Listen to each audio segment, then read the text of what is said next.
चंद्र मोहन जैन, जिन्हें रजनीश, भगवान श्री रजनीश, ओशो और आचार्य रजनीश भी कहा जाता है। उनका जन्म 11 दिसंबर 1931 को मध्य प्रदेश के कुचवाड़ा में हुआ था। इनकी मृत्यु 19 जनवरी 1990 को पुणे में हुआ। वह एक भारतीय धर्मगुरु, रहस्यवादी और दार्शनिक थे। इन्होंने भारतीय आध्यात्मिक गुरु के रूप में पूर्वी रहस्यवाद, व्यक्तिगत भक्ति और यौन स्वतंत्रता के सिद्धांत पर एक उदारवादी उपदेश दिया और अन्य गुरुओं के विपरीत ओशो ने पारंपरिक प्रथाओं को खारिज कर दिया और जीवन को पूर्णता से जीने में विश्वास किया, लेकिन बिना किसी लगाव के। 1960 के दशक में उन्होंने कामुकता के प्रति एक प्रगतिशील दृष्टिकोण व्यक्त किया और उनकी आलोचना की गई और उन्हें सेक्स गुरु कहा गया। एक युवा बुद्धिजीवी के रूप में रजनीश ने भारत में सक्रिय विभिन्न धार्मिक परंपराओं के शिक्षकों का दौरा किया और उनसे अंतर्दृष्टि प्राप्त की। उन्होंने जबलपुर विश्वविद्यालय में दर्शन शास्त्र का अध्ययन किया और BA की उपाधि प्राप्त की।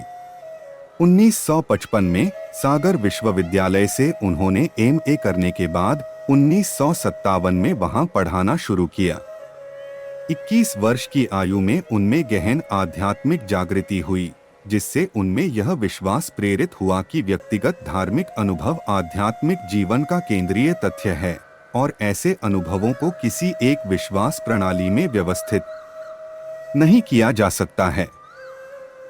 1974 में उन्होंने पुणे में अपना नया आश्रम स्थापित किया और वहां लोगों को दिव्य अनुभव करने की अनुमति देने के लिए एक प्रक्रिया तैयार की और पश्चिम से अपनाए गए नए युग के उपचार का एक विविध कार्यक्रम भी विकसित किया।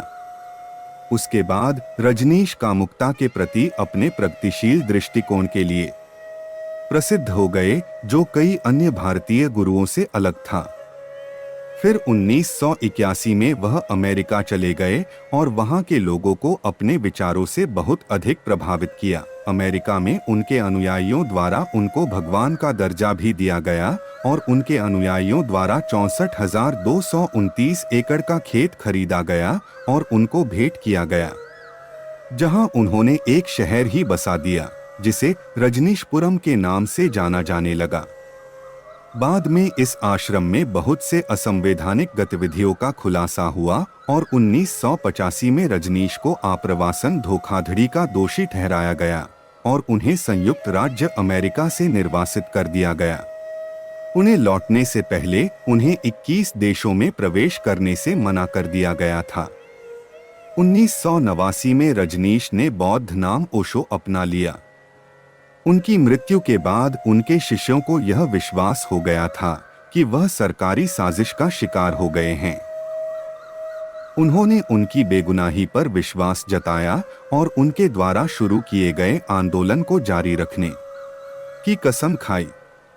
21वीं सदी की शुरुआत में ओशो के 60 से अधिक देशों में लगभग 750 केंद्र स्थापित किए।